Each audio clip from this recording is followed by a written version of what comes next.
আসসালামু আলাইকুম। সবার আগে বাছাই করা 10টি আন্তর্জাতিক খবর জানিয়ে দেব। প্রথমেই থাকছে শিরোনাম। তবে তার আগে অনুরোধ থাকবে ভিডিওটিতে একটি লাইক দিবেন।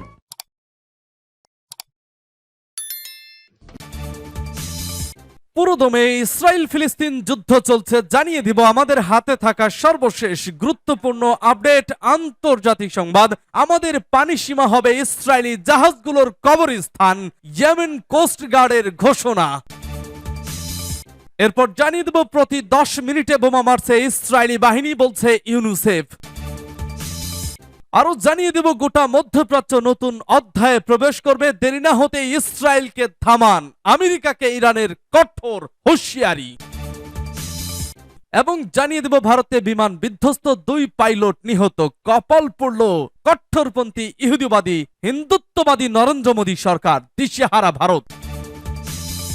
এবং সর্বশেষ জানিয়ে দিব গাজায় ইসরায়েলি গণহত্যার প্রতিবাদ, সিরিয়া ও ইরাকে মার্কিন সেনাদের উপর মুহুর্মুহু ড্রোন হামলা, ধ্বংসের মুখে ইহুদিবাদী মার্কিন প্রেসিডেন্ট জো বাইডেন, দিশেহারা যুক্তরাষ্ট্র। শুনছিলেন সংবাদ শিরোনাম, এখন বিস্তারিত। তবে তার আগে অনুরোধ থাকবে ভিডিওটিতে একটি লাইক এবং কমেন্টস করে জানিয়ে দিন আজকের সংবাদের সব থেকে মূল্যবান মতামত। আর অবশ্যই এই ভিডিওটি আপনার ফেসবুকে শেয়ার দিয়ে ছড়িয়ে দিন, আর জানিয়ে দিন আপনি কোন জেলা থেকে বা কোথা থেকে আমাদের সংবাদ শুনছেন এবং দেখছেন। আমাদের পানি সীমা হবে ইসরায়েলি জাহাজগুলোর কবরস্থান, ইয়েমেন কোস্ট গার্ডের ঘোষণা। ইয়েমেনের কোস্ট গার্ডের প্রধান মোহাম্মদ আলী আল কাদেরি হুঁশিয়ারি দিয়ে বলেছেন, ইয়েমেনের পানি সীমা ইসরায়েলি জাহাজগুলোর কবরস্থানে পরিণত হবে। তিনি আরো বলেন, আমরা এর আগেও হুঁশিয়ারি দিয়েছি, আবারও স্মরণ করিয়ে দিচ্ছি, গাজায় হামলা বন্ধ না হলে দখলদার ইসরায়েল ও তাদের সঙ্গে সম্পর্কিত সব জাহাজকে আমরা বৈধ টার্গেট বলে গণ্য করব।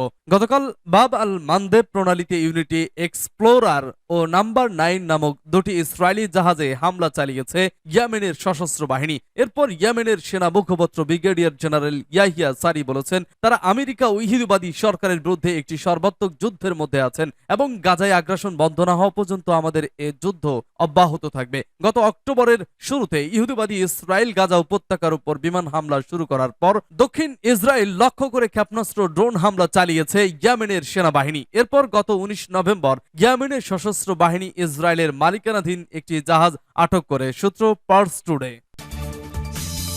প্রতি 10 মিনিটে বোমা মারছে ইসরায়েলি বাহিনী, বলছে ইউনিসেফ। জাতিসংঘের শিশু বিষয়ক সংস্থা ইউনিসেফের মুখপাত্র জেমস এলডার এক বিবৃতিতে জানিয়েছেন, দক্ষিণ গাজায় ইসরায়েলি বাহিনীর সামরিক পদক্ষেপ গুরুতর উদ্বেগ বাড়িয়ে দিয়েছে। তিনি বলেন, গাজার উত্তরে যা ঘটেছে সে বিষয়ে সর্বোচ্চ পর্যায় থেকে সত্যি একটি শক্তিশালী বার্তা এসেছে। সেখানকার লোকজন ভয়ঙ্কর পরিস্থিতির সম্মুখীন হচ্ছেন, এমন পরিস্থিতি দক্ষিণাঞ্চলে ঘটতে দেওয়া উচিত নয় বলেও উল্লেখ করেন তিনি বলেছেন, আনুমানিক প্রতি 10 মিনিট পরপরই বোমা ফেলা হচ্ছে। জেমস এলডার বলেন, দক্ষিণ গাজার লোকজনের জন্য এই বিপদ আরো বেশি উদ্বেগ বাড়িয়েছে।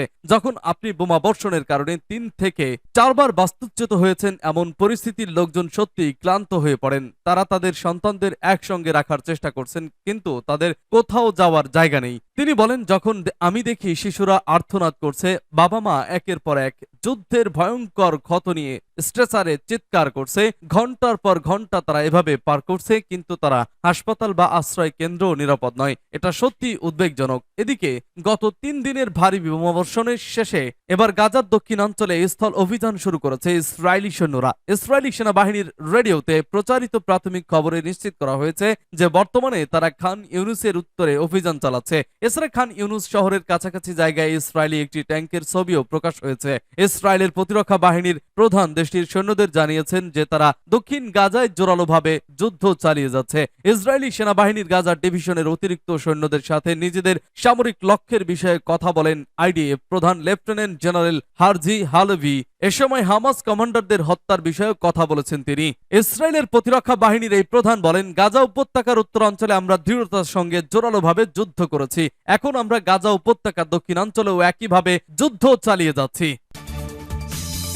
গোটা মধ্যপ্রাচ্য নতুন অধ্যায়ে প্রবেশ করবে, দেরি না হতে ইসরায়েলকে থামান, আমেরিকাকে ইরানের কঠোর হুঁশিয়ারি। অবরুদ্ধ গাজা উপত্যকা ও পশ্চিম তীরে বসবাসকারী ফিলিস্তিনিদের বিরুদ্ধে ইসরায়েলের ভয়াবহ অপরাধযোগ্যের প্রতি বেপরোয়া সমর্থন দেওয়ার জন্য মার্কিন সরকারকে পরিণতি ভোগ করতে হবে বলে হুঁশিয়ারি দিয়েছেন ইরান। ইরানের পররাষ্ট্রমন্ত্রী হুসাইন আমির আব্দুল্লাহিয়ান গতকাল তেহরান সফররত ওমানের পররাষ্ট্রমন্ত্রী সৈয়দ বদর আল বুসাইদির সঙ্গে এক যৌথ সংবাদ সম্মেলনে এ হুঁশিয়ারি উচ্চারণ করেন। ইরানের শীর্ষ কূটনীতিক বলেন, মার্কিন প্রতিরক্ষা মন্ত্রী লয়েড জাস্টিন তেল আবিব সফর করে ইসরায়েলের যুদ্ধ মন্ত্রিসভার বৈঠকে অংশগ্রহণ করার পর ইহুদিবাদী সরকার নতুন উদ্যমে গাজাবাসীর ওপর ঝাঁপিয়ে পড়েছে। আমির আব্দুল্লাহিয়ান বলেন, মার্কিন কর্মকর্তারা প্রকাশ্যে ইসরায়েলকে নারী ও শিশু সহ বেসামরিক নাগরিকদের প্রাণ রক্ষা করার আহ্বান জানাচ্ছে, কিন্তু গোপনে তারা গাজাবাসীর ওপর ভয়াবহ গণহত্যা চালানোর সবুজ সংকেত দিচ্ছে। ইসরায়েলের সমর্থনে এই দ্বিচারী আচরণের জন্য মার্কিন কর্মকর্তাদের পরিণতি ভোগ করতে হবে। তিনি বলেন, দখলদার ইসরায়েলি সেনারা শুধুমাত্র বিগত 2 দিনে গাজা উপত্যকার 800 নারী ও শিশুকে হত্যা করেছে।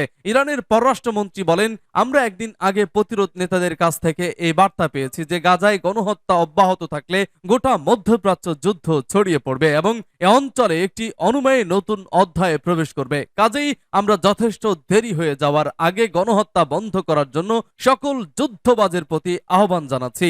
আমির আব্দুল্লাহিয়ান বলেন, আল আকসা তুফান অভিযানে প্রতিরোধ আন্দোলনগুলো এমন কিছু দলিল জব্দ করেছে যাতে দেখা যাচ্ছে ইসরায়েল সরকার পুরো গাজাবাসীকে মিশরে এবং পশ্চিম তীরের সকল ফিলিস্তিনিকে জর্দানে পাঠিয়ে দেওয়ার পরিকল্পনা হাতে নিয়েছে। মিশর সরকার তেল আবিবের এই পরিকল্পনা বাস্তবায়িত হতে দেবে না বলে তিনি আশা প্রকাশ করেন। যৌথ সংবাদ সম্মেলনে ওমানের পররাষ্ট্রমন্ত্রী বলেন, তিনি গাজার পরিস্থিতি নিয়ে ইরানের পররাষ্ট্রমন্ত্রীর সঙ্গে আলোচনা করছেন। আল বোসাইদি বলেন, আন্তর্জাতিক সমাজের উচিত গাজাবাসীর উপর চলমান গণহত্যা বন্ধ করতে পদক্ষেপ নেওয়া। সূত্র পার্স টুডে। ভারতে বিমান বিধ্বস্ত 2 পাইলট নিহত। ভারতের তেলেঙ্গানায় প্রশিক্ষণ বিমান বিধ্বস্ত হয়ে 2 পাইলট নিহত হয়েছে। বিমানটি হায়দ্রাবাদের এয়ারফোর্স একাডেমি থেকে নিয়মিত প্রশিক্ষণের জন্য উড্ডয়ন করেছিল। বিমান বাহিনী জানায়, বিধ্বস্ত হওয়ার সময় বিমানটিতে একজন প্রশিক্ষক এবং একজন প্রশিক্ষণার্থী পাইলট ছিলেন। তারা দুজনেই মারা গেছেন। ভারতীয় বিমান বাহিনী এক্স এ পূর্বে টুইটার জানায়, একটি পাইলট PC-7 MK2 বিমান সোমবার সকালে FAA হায়দ্রাবাদ থেকে নিয়মিত প্রশিক্ষণের সময় দুর্ঘটনার সম্মুখীন হয়। বিমানটিতে থাকা উভয় পাইলটই মারাত্মক আহত হয়েছেন, তবে এ দুর্ঘটনার বেসামরিক জানমালের কোনো ক্ষতি হয়নি। বিমানটি একটি একক ইঞ্জিন বিশিষ্ট বিমান।